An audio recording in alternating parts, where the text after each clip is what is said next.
Obviously, you've seen protests, riots, and vandalizing in many major cities across the country over the last couple of days, and recently the CNN building in Atlanta got vandalized. Rapper Killer Mike has some interesting words for CNN. Ted did a great thing. I love CNN, I love Cartoon Network, but I'd like to say to CNN right now, karma's a mother. Stop feeding fear and anger every day. Stop making people feel so fearful. Give them hope.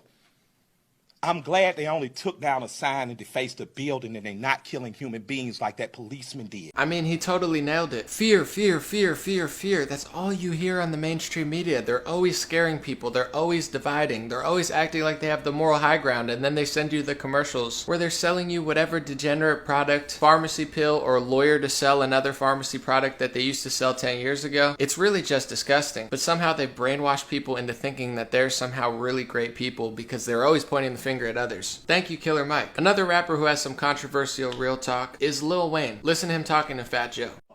So you have a unique perspective. What do you think about what's going on right now with this cop on Big George stepping on his neck and all that? I think when we see these situations, I think we also have to understand that we have to get very specific. We have to get so specific, and what I mean by that, we have to stop viewing it with such a broad view, meaning we have to stop placing the blame on the whole force and everybody of such a certain race, everybody with a badge, and we have to get into who that person is, and if we want to place the blame on anybody, it should be ourselves for not doing more than what we think we're doing. I mean, we leaving it at the reason why people always ask me, like, why you don't say this, why you don't do that, is because what else am I gonna do after that? Some people put a tweet out and they think they did something. Some people wear a shirt, they think they did something. I mean, what you gonna do after that? Did you actually help the person? Did you actually help the family? Did you actually go out there and do something? So if I ain't about to do all that, then I ain't about to do nothing. I pray for you. You say the follow through is more important than wearing the shirt or talking about it. Is actually learning about it. What we need to do is we need to learn about it more. If we want to scream about something, know what we're screaming about. We want to protest about something, know what we're protesting about. Because if we want to get into it, I mean, it's a bunch of facts that we think we know that we don't know. So if we want to get into it, first know what we're talking about before we talk about it. Because we scream about things that sometimes they isn't even true. Lil Wayne's like Kanye West. He's his own person, and he doesn't buy into the group sheep herd mentality that everybody else buys into. So he gets in a lot of trouble. I'm going to play a clip at the end that he also said, but that's the logic and wisdom that they don't want you to have. They don't want you to have self-accountability, self-responsibility, self-awareness, and a smart mindset to not just emotionally lash out and make problems 30 times worse and ignore 99% of the problem. What they don't want is you to think critically and actually make the world better for yourself and your people. You might not want to hear it from me, but check out this business owner that lost everything. Today we found core boy Bala, who invested his life savings into opening this sports bar, cleaning up. While our camera was there, looters came back to try to steal his safe. Right, trying to steal the safe. I don't know what we're gonna do. We're gonna work so hard to get here. So hard. There's good news though. A GoFundMe helped him raise over $300,000, and I'm sure he'll have more than enough money to build back his business. These are the great uniting stories that they don't want to tell you on mainstream media. They don't want people to get along. They don't want you to think America's a nice place. They don't want you to think your fellow citizens have your back. They're always trying to divide, conquer, and destroy. This is a rare clip from the LA riots where one of the OGs in the neighborhood really lost it seeing what people were doing to the place that he grew up. If you didn't think it's too damn bad, but don't destroy my stuff. Don't burn down my soul. Come on, Carl. I worked too hard for this. I don't even understand nothing. Come on. It's not right. It's not right. It's not right what y'all doing. I came from the ghetto too. Same as all of you did. Y'all need to listen. But you know, y'all mess up my business. And you call it black power. You mad at the white man. Why destroy my business? Why destroy destroy my truck. Why steal my computer? I'm trying to make it. Could you understand that? Can't y'all see it? I'm trying to make it. I'm not trying to be stereotypical or cliche, but it's hard for me to think that the Black Lives Matter protesters actually care about black lives, because almost every weekend 7, 8, 9, 10 people are shot dead in Chicago, and that's just one city. There's hundreds of black people dying all the time, and nobody ever seems to care unless it fits their racial or political agenda, which just personally tells me that they don't care about all black lives. They care about certain ones that they can politicize and throw a tantrum over, and like Lil Wayne said, pretty much do nothing except self-righteously tweet on the internet and convince everybody that they're all of a sudden such great people before they go back to their life of not caring again. Speaking of people like that, Michael Moore had some choice words for the Minneapolis protests. He said, "Good citizens burning down the evil police precinct in Minnesota after all police were out and safe. All police should go home. No violence, please.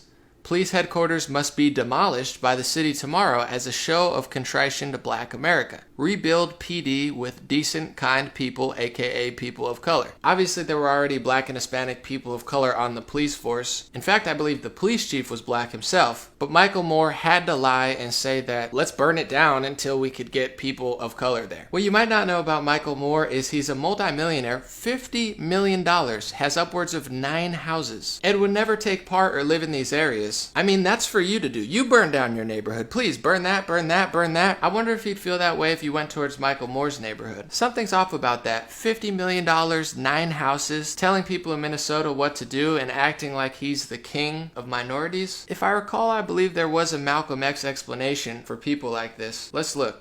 There are many whites who are trying to solve the problem, but you never see them going under the label of liberals. That white person that you see calling himself a liberal is the most dangerous thing in the entire Western Hemisphere. He's the most deceitful. He's like a fox, and a fox is always more dangerous in the forest than the wolf. You can see the wolf coming.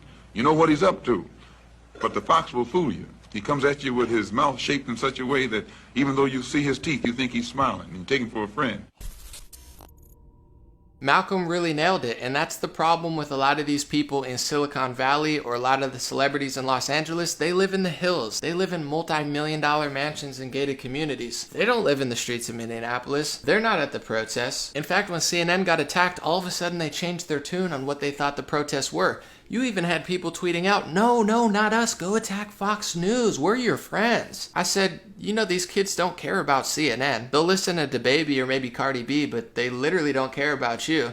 I think these people at the news networks lie to themselves so much that they actually start believing their lies and think that they're some sort of rock star amongst the youth of which they raised and conditioned to act that way. It's like a Frankenstein that they lost control of. But that's why they talk a big game. They literally treat people like pawns, and the second you stop marching to their orders, they say, oh, not me, we're your friends. You know, you're supposed to do that, what we told you to do. It's all fun and games until it hits home. And that literally happened for somebody in Minneapolis.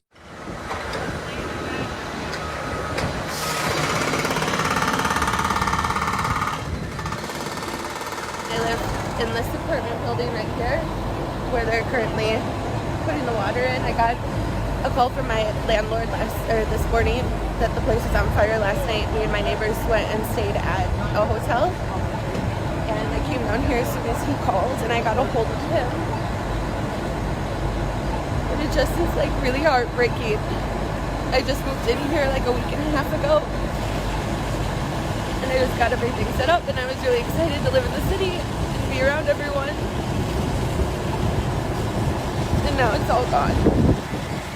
We can all identify when something's wrong and try to make it right, but there's some people who really do want to make it right, and then there's people who just shout headlines once or twice a year and have been conditioned by mass corporate media to think that they have the moral high ground in that situation and they're self-righteous people who are here to save the minorities in America. In reality, when you look past their empty words, when you look past their empty phrases, when you look past their disgusting, degenerate behavior and actions, what you start to realize is they're every bit as hateful and harmful and negative and nasty and dangerous as the people that they claim to fight. And many times they exaggerate and lie and do anything under the sun to get to the point that they're trying to get to, which is they don't really have a direction like Lil Wayne talked about, which is the problem. But that's what media has done. It's raised a generation to think that they don't have to be right, they don't have to be accurate, they don't have to be honest, they don't have to be truthful. They simply have to exist. And if they have a victim card, or at least play the victim card that corporate media wants them to play for others, they think that makes them awesome. I'm not going to be shamed and pressured by the lemmings, the sheep, the gatekeepers, and the corporate stooges, many of which will push any product, any company, any lie, any evil to make money in the entertainment industry, and then turn around twice a year and just tell you you're such a bad person if you don't agree with exactly what I say, which is exactly what Nike says, which is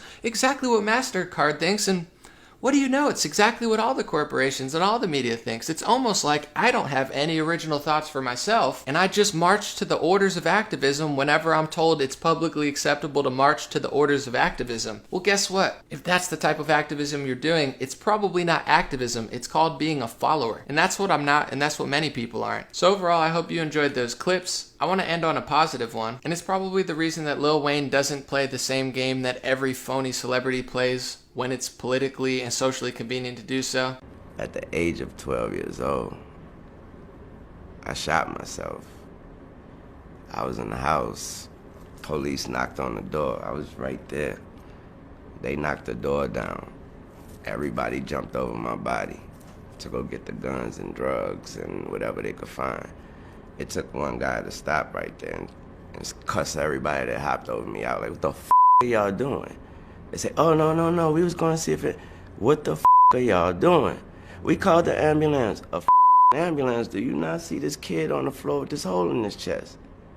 Say, you drive. Pick me up. Brought me to the hospital. He didn't drop me off at the ambulance and say, you take him. He brought me to the hospital room and made two and stood there and waited till the doctor said he's gonna make it.